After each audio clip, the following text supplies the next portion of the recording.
I am in many ways disillusioned by what I see with what I'll call the tech bros that surround me in Silicon Valley, because they have this misguided belief that just because you can do something with technology that appears to save time, it's a good thing. I'll give you one case in point, and then I'll weave it back to your question. Right, there's a bunch of technology that I see so many people excited about, which is, hey, we're going to make a digital avatar of your face, and then you can just type what you want to say, and we're going to make it say those words for you. And when you look at those things, they are devoid of the expressions, the micro expressions, just the soul that comes from human interaction. And there's actually no way for you to replicate what makes a face-to-face interaction so powerful and authentic, right? It's because it's not just your voice, your vocal tone. Of course, it's these things, right? It's how you look somebody, it's how you look at them, it's your expression, but all of that has deeper underlying context, which no amount of technology is going to figure out, right? How I say hello to you is different from how I say hello to my wife. Same words, very different tone. How I say hello to my wife in different circumstances is very different, right? So the historic context of your interaction matters in terms of how you show up. And so technologists have like completely lost sight of this human element that the only way to build deep connection with someone is through that deep dynamic, right, of back and forth. You are listening to Power Marketing with Kevin Lee. Kevin and his agency Did It have helped thousands of businesses win through superior marketing, as have his books, articles, speaking engagements, and the E-Marketing Association Power Marketing podcasts. Here's Kevin.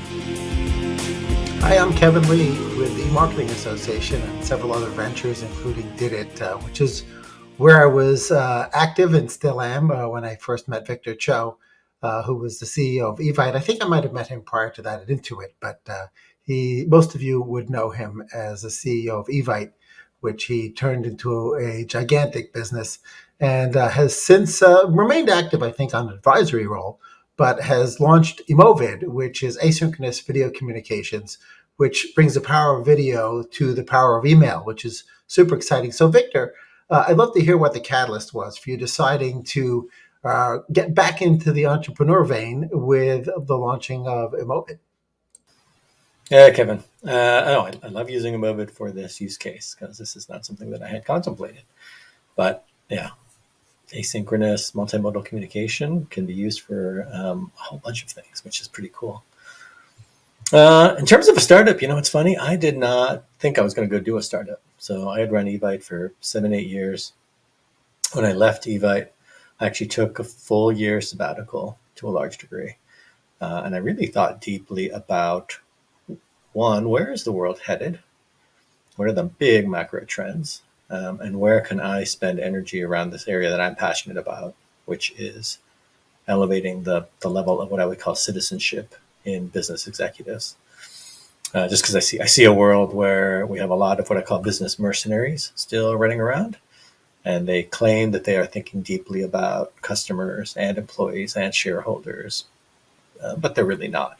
They're really just doing shareholder optimization at the end of the day. And it was clear to me, our society is not going to thrive if we live in that archaic, non-balanced stakeholder world. So that's what I consider the back half of my life is going to be spent beating that drum. And then what happened, of course, a couple of years ago was the AI wave came. And the combination of those two things made it very clear that that's where I should go spend my energy, because the responsibility of the executives and the founders that are building these new AI companies, it's going to be tremendous in terms of the downstream impact. And it was clear that that's where this message I think is going to resonate the most. So I'm excited to be working on one of the very few what I would consider to be really balanced AI companies, right? We're thinking very deeply about not just how can AI create productivity, but how can it actually improve the human condition.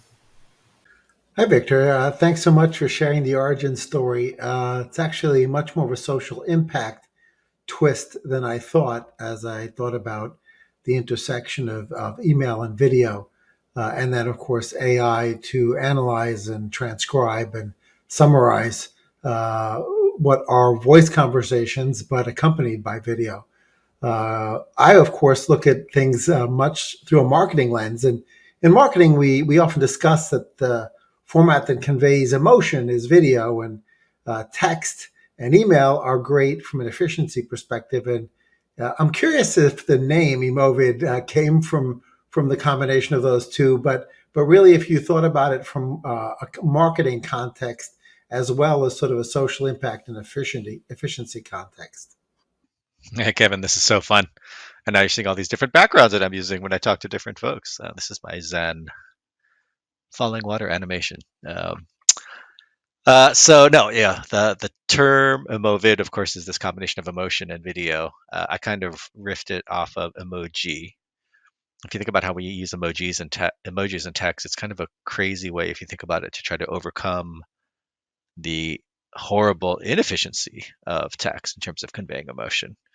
So it's kind of bizarre if you think about it. Like, somebody has a loved one pass away, or you hear news of a death, for one of your employees, and like, there's a sad emoji, and that's how we express those condolences. Which, yes, it's efficient, but it's also kind of crazy. So, yeah, Emovid, that the combination of those two terms. And I know this efficiency versus content is at the heart of what we're doing in many ways. So people tend to think of email as this very efficient form, right? Because you can write it and you can send it out. It's, in a weird way, it's actually incredibly inefficient for certain things. So it's a horribly inefficient way to convey anything that requires depth or emotion, tone.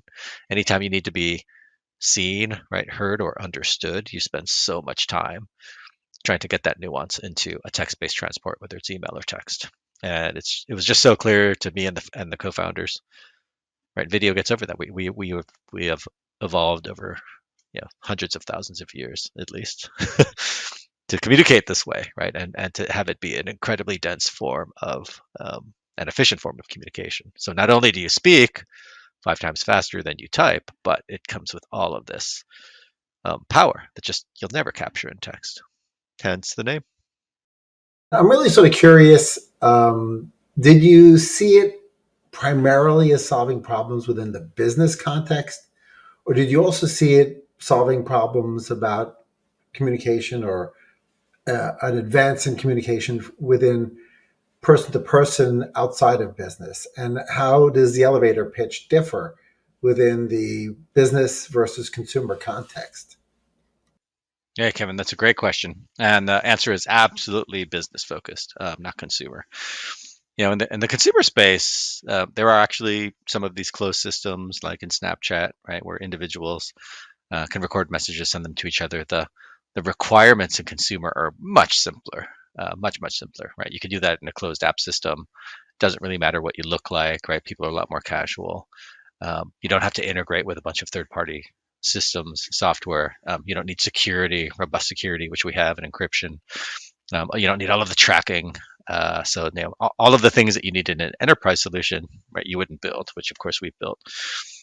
There's this openness that I mentioned that's also critical in business. So the ability for us to embed ourselves into any communication transport is super important. So because the message instantiates on a URL, and the whole threaded discussion instantiates on a URL, you can embed that anywhere, right? I've actually had investor presentations where I've actually embedded, right, an interactive conversation within it using that URL format.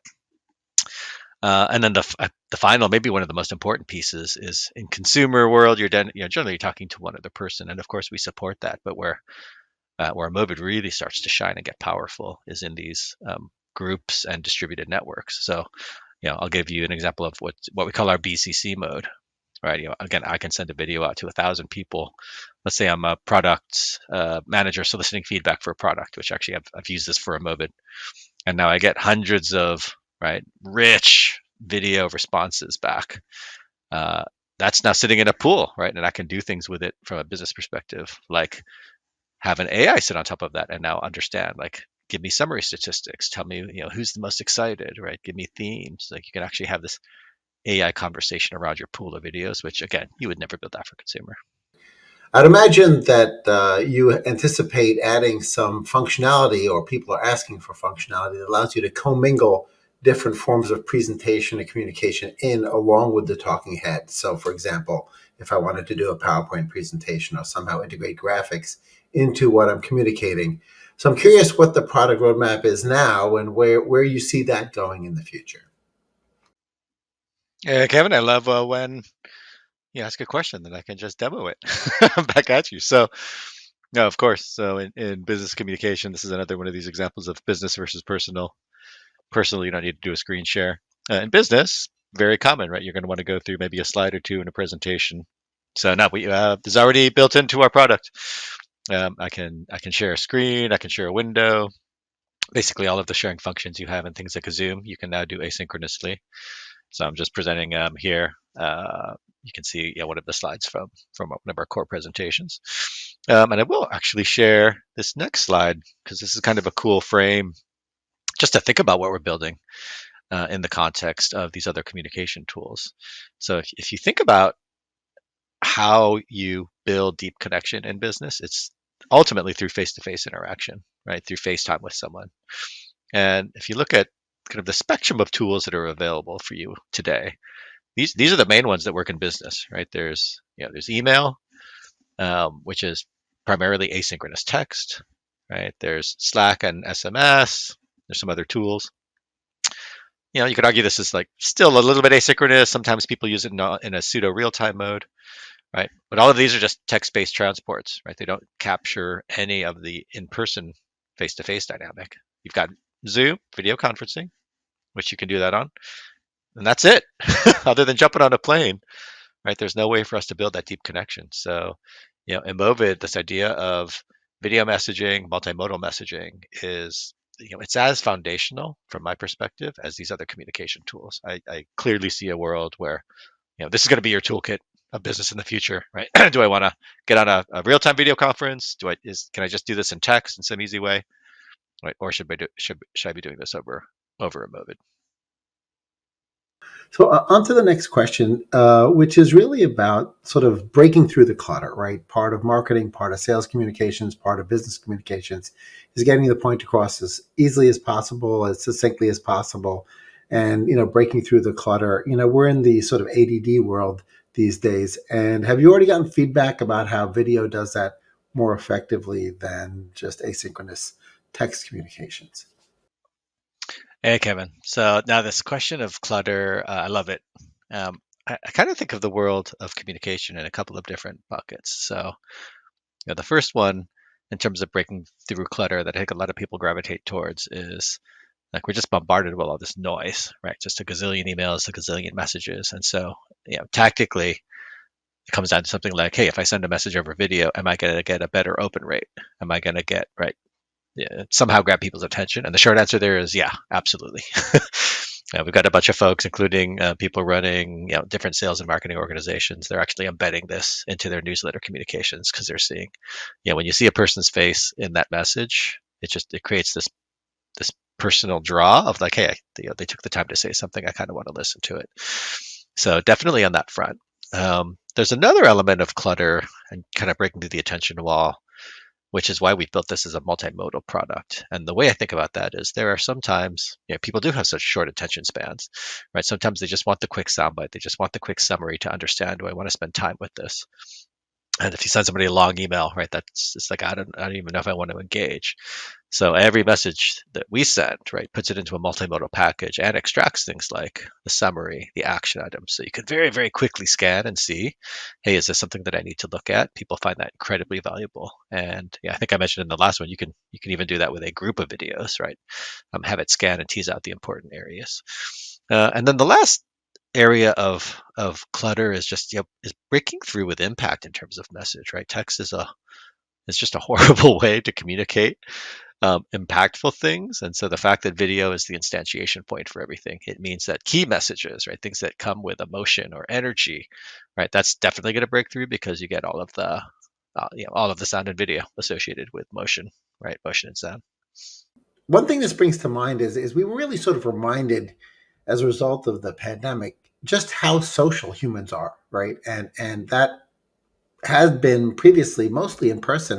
And as a result of the pandemic, a lot of it has sort of moved to online social interaction being a replacement for face-to-face interaction. And video would seem to be the perfect way to solve for that, right? To create the social interaction that is a key part of the way people communicate in business in particular, but also obviously outside of business. But in business, there's this social interaction element, which is difficult to replicate in textual communications, but it would seem that video would be the perfect way to do that. So I'd love you to chat a little bit more about this idea of social interaction in asynchronous video.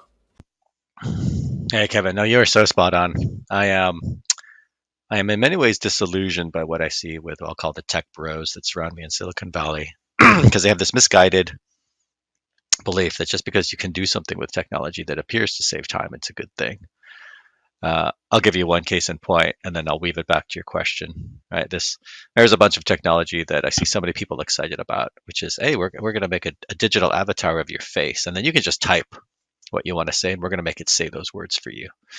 And when you look at those things, they are devoid of the expressions, the micro expressions, just the soul that comes from human interaction. And there's actually no way for you to replicate what makes a face-to-face interaction so powerful and authentic, right? It's because it's not just your vocal tone. Of course, it's these things, right? It's how you look somebody, it's how you look at them, it's your expression, but all of that has deeper underlying context, which no amount of technology is going to figure out, right? How I say hello to you is different from how I say hello to my wife. Same words, very different tone.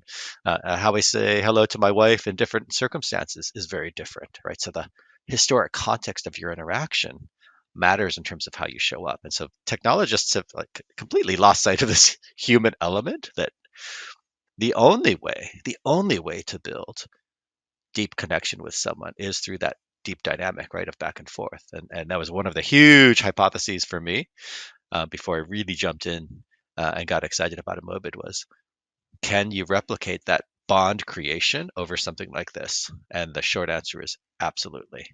It's crazy. I have run into people where they are friends of mine now, and the first time I run into them, I'm like, oh, when did I see you last? And they're like, never. We've only built this connection over Emovid.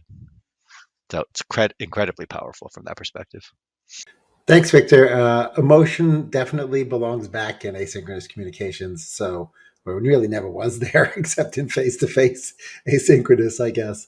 But I wanted to jump over to something that I think Emovid has that other businesses would love to have, and just a few have them, which is a virality factor, a K factor.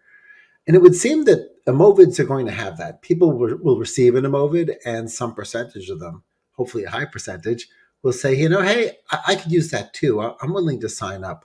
And that's obviously sort of super magical for a business to have a high K factor. Do you have enough data yet as to your K factor, or do you have any aspirations as to a specific K factor as the Emovid platform grows? K factor, that is like music to my ears. We talk internally about, right, the open virality of the business, right, which is of course, right, kind of getting that K factor greater than one. We talk about internally what I call the send receive send dynamic, which is when I was running Evite, that was the dynamic that gave Evite all its scale, right? I send you an invitation, you receive it, you're like, hey, this is cool, I'm going to use it. So now you put you hit it spot on. This business has, as a communication platform, which most communication platforms do, like including email, right? Wickedly viral in the beginning. This business has that opportunity and potential. We have not to get something to that open mode. You need basically all the flows working. And so the short answer to your question is that is absolutely in our vision. We haven't gone after it yet. We're still working on really delivering core value for the first user, right, for the person who's sending. But over the next 12 months, that's going to be a core focus for us, is really starting to open up all those flows. Right now, those flows are gated, right? If you get a message, yes, you can respond, but right, there's friction. You've got to sign up. You've got to pay.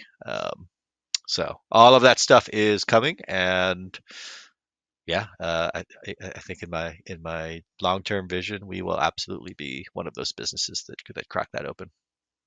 Hey, Victor, thanks so much for the asynchronous podcast interview that we've done using the Emovid platform.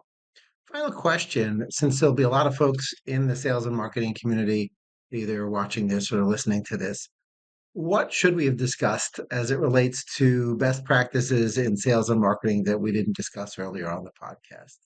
I think my only final parting thought would be, I mean, yes, this technology is going to give you more face time. Yes, it's going to help you build relationship, right? Yes, it'll help offset, the an agent-based world where we're not sure who's writing what.